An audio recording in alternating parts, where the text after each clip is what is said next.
You wake up. You feel a sudden, sharp urge to drink water, check your phone, or grab a coffee. You think you chose to do that. You believe you are the master of your own mind, steering your decisions with quiet, rational logic. You are wrong.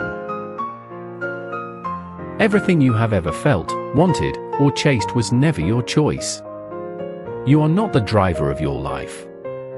You are a puppet. And the puppeteer is an invisible, ruthless biological code that doesn't care if you are happy, only that you survive long enough to pass it on.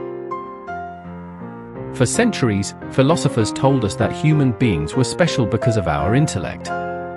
They claimed our reason set us apart from animals, making us the undisputed masters of our world.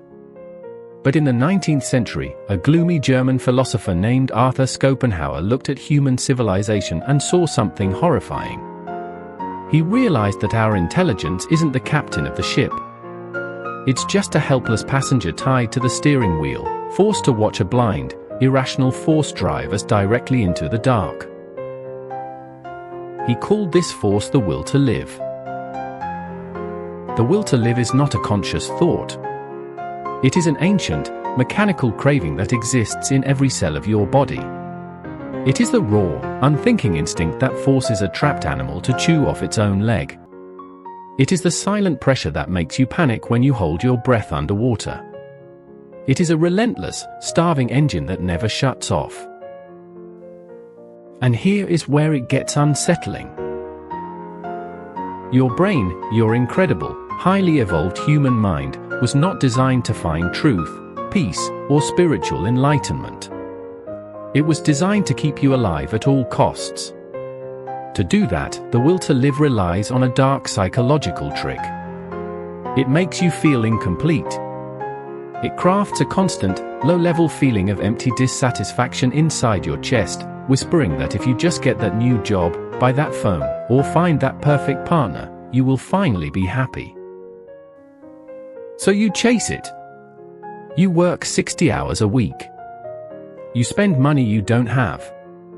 You endure stress, heartbreak, and exhaustion. Then, you get what you wanted. And for a single moment, the pain stops. You feel a brief wave of relief. You tell yourself, I made it. I'm finally content. But that relief never lasts. Within days, sometimes hours, the feeling vanishes. The dopamine fades. The satisfaction dissolves into air. And in its place, a cold, familiar void returns. Schopenhauer realized that human life moves like a clock pendulum, swinging forever back and forth between suffering and boredom. When you lack what you desire, you suffer from the craving. But the second you get what you wanted, the pleasure dies, and you fall into a suffocating, aimless boredom. To escape that boredom, your brain manufactures a brand new desire. A new target. A new fix. You are trapped on a hedonic treadmill, running as fast as you can just to stay in the exact same place. Happiness isn't a permanent state you reach. It is a brief, temporary illusion, a cruel carrot dangling from a stick, designed to keep the donkey pulling the cart until its heart stops beating. And this is the part almost nobody talks about. If we are all just prisoners of this blind, biological craving, then every effort to find ultimate meaning in the universe is doomed from the start.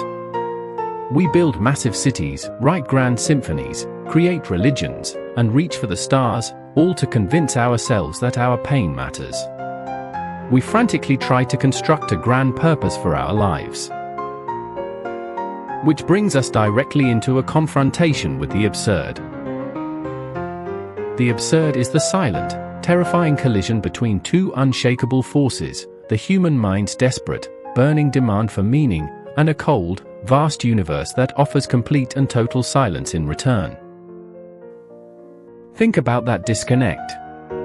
You are wired by evolution to look for reasons, patterns, and purpose in everything you do.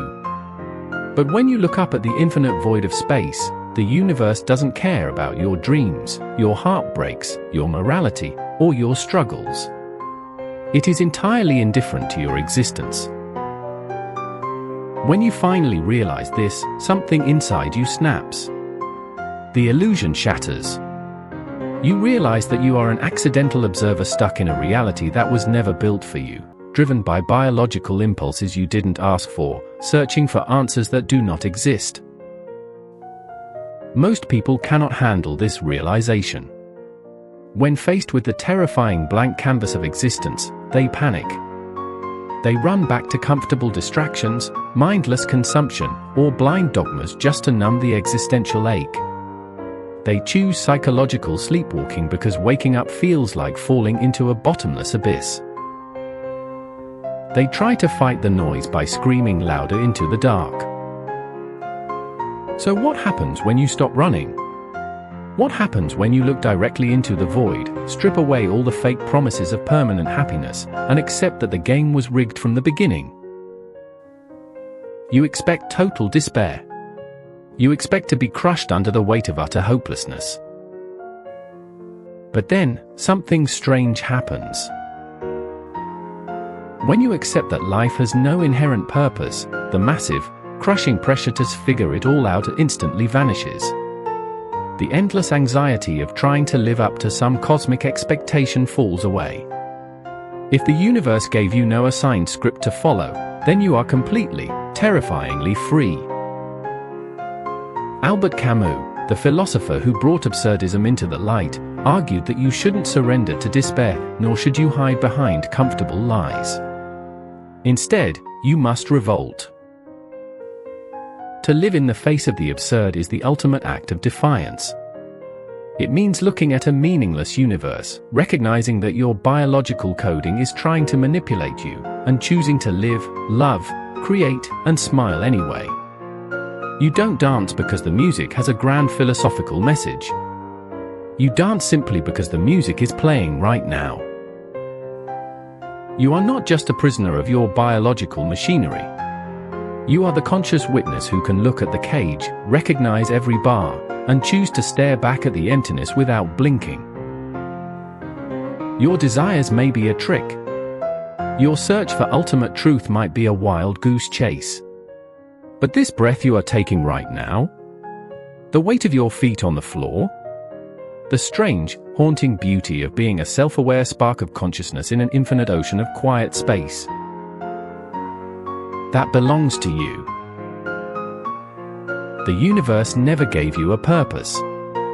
And that might just be the greatest gift you will ever receive. Because the blank page isn't a sentence of death, it is an open invitation. You were born into a prison you didn't build, driven by a force you didn't choose, in a world that doesn't care if you survive. So live so intensely, so passionately, and so freely that the silence of the universe is forced to listen to you back.